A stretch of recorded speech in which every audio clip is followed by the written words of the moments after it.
The Democrats pursue another futile impeachment stunt as President Trump's approval rating soars. In this video, we're going to take a look at the latest absurdities to come from Nancy Pelosi and Chuck Schumer, how President Trump's approval numbers have actually gone up from last week, and why it is that our nation is looking more and more like it's made up of two completely opposite worlds. You're not going to want to miss this. Greetings, everyone. Dr. Steve here with you. Wonderful to be with you. As always, we are here to give you conservative hope in the midst of turbulent and trying times by analyzing current events in light of conservative trends so that you can think better and feel better. So if you haven't already done so, you know what to do. Make sure to smack that bell and subscribe button. We'd love to have you as a regular part of this channel where each and every day we relentlessly focus on optimism and encouragement in the midst of all the doom and gloom nonsense that we hear out there. Before we dive in here, let's give a huge shout out to the sponsor of this video, and that's our good friends over at Virtual Shield. Gang, if you're not using a VPN or virtual private network on your desktop, tablet, or mobile device while browsing the internet, then you've really exposing yourself to a lot of potential danger. But protecting yourself online simply has never been easier. And to make it even better, our good friends over at Virtual Shield are offering our audience 50% off all VPN plans and all premium add-ons. So do not wait. This is a limited time offer. Click on the link in the description below and sign up for a free 30-day trial to Virtual Shield VPN today. All right, gang, let's dive right in here. The Democrats are stepping into the impeachment fiasco again. It's pretty astonishing given what a disaster it was for them last time they tried this. Now, this was precipitated, shall we say, by the Pelosi's and Schumer's call for Vice President Pence to invoke the 25th Amendment against President Trump. The 25th Amendment, of course, involves the allowance for the vice president, the majority of the president's cabinet, to declare President Trump, well, any president, unable to perform his duties in light of the degeneration of the president's physical or mental cognitive abilities to successfully execute the office. They could basically take over for him. And while there was so much banter, according to anonymous sources, that Pence was seriously considering that, most agree this is patently absurd. Even CNN is admitting as much. Mike Pence and Trump's administration are simply not going to invoke the 25th Amendment against the president. They never would, and certainly not in the last week of his presidency. And so now the House has resorted to hastily drafting articles of impeachment against the president, which by itself is very telling because my namesake, Jonathan Turley, professor of law at George Washington University, he pointed out that the fact that Schumer and Pelosi are calling for Trump's removal either under impeachment or under the 25th Amendment is very telling. And that's because they're completely different standards that address completely different issues. One, impeachment involves high crimes and misdemeanors, which Trump objectively did not even come close to doing. The other involves physical or cognitive disability, again, which Trump doesn't qualify for. So not only are impeachment and the 25th Amendment being treated as interchangeable, which legally they are not, but neither happens to apply to Trump. So as Turley points out, this is just a clear case of the remedy rather than the legal standard being the focus here. In other words, the law is being objectively weaponized by the Democrats in order to bring about a desired end. It's a kangaroo court, nothing more. And in addition to that, a number of pundits and attorneys are coming out, and they're saying quite openly that this is nothing more than a colossal waste of time. Alan Dershowitz, he's noted that this impeachment is dead on arrival in the Senate. In fact, he argues it's not even going to make it to the Senate. And even if it were taken up, it would have no chance of passing since the Senate requires a 2/3 vote to convict. And no, there's no impeachment trial for a president after he's left office.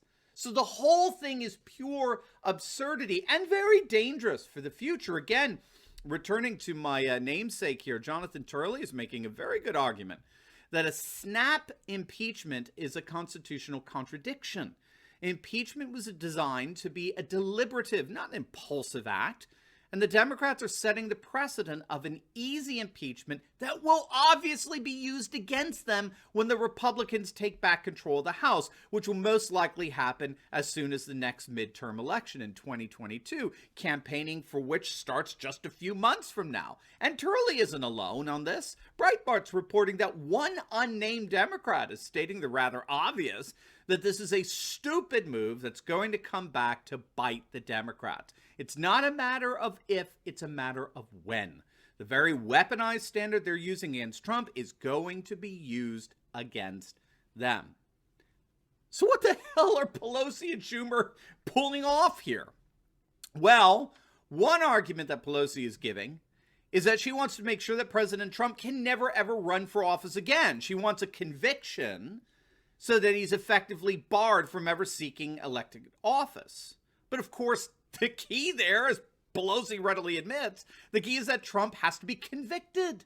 That's simply not going to happen, not in a million years. It's simply not going to happen. So she's living in a fairyland. She's a LARP at this point, for heaven's sake. She's pretending that she's doing something really, really, really important when all she's doing is what she's always done.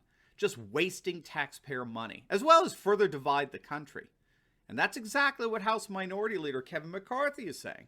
Impeaching the president for the second time with only days left in his term that has absolutely no chance of succeeding is purely provocative. It's nothing more than a provocative act on the part of Pelosi and Schumer and will only continue to divide our country all the more. Now, speaking of the division of our country, if you can believe it, and I know you can, but as all of this is going on, President Trump's approval rating has actually surged. Even as the Democrats are demanding Pence invoke the 25th Amendment and threatening another impeachment vote, Newsmax reporting that a Rasmussen poll found that approval for President Trump actually rose after last Wednesday's protest to 48%. In fact, Newsmax reported that Trump's approval soared to 51% on Thursday night as part of a rolling survey. As of today, Monday the 11th, President Trump's approval remains a solid 48%. And pundits are predicting that were Democrats to go through with passing another meaningless impeachment resolution, that would just have the effect of only hardening President Trump's support. So what's going on here? Why do we have what seems to be pretty obviously two fundamentally opposite and polarized worlds here within our nation? Well, before we answer that, we are currently setting up a number of different alt-tech sites so that we never ever lose touch with each other. And we would love to share with you all the different sites that we're on and that you can find out by simply clicking on the link below and signing up for our alternative media directory. Now, this is a directory it's going to make sure that you can find precisely the alt-tech site that we're on that's just right for you. And best of all, you'll learn how to think better and feel better, but without the threat of censorship. It's absolutely free, so make sure to click on that link below and sign up for our Turley Talks Alternative Media Directory today. All right, so what's at the heart of this massively increasing polarization going on here in the United States? Well, at the heart of this clash between two different visions of reality, and I think that's really what it is, right? It's a difference of reality. At the heart of it is a massive transition, a tectonic transition away from 20th century politics, which centered on ideology, where either you were a capitalist or a communist or a Republican and a Democrat. It was highly ideological and economic as well in terms of politics. We're moving from a 20th century politics that was ideological to a 21st century politics which centers on identity, on the reawakening of the central importance of nature, culture, custom, and tradition to that identity. This was originally argued by Sam Huntington of Harvard University, recognized back in the early 1990s that we were moving from an ideologically based politics to an identity-based politics. And the problem that we're facing right now as we speak is that our political class, okay, so the political, economic, big tech, media, Hollywood elite, our collective political class, is still stuck in the old politics. They're still stuck in a world where politics revolves around ideology.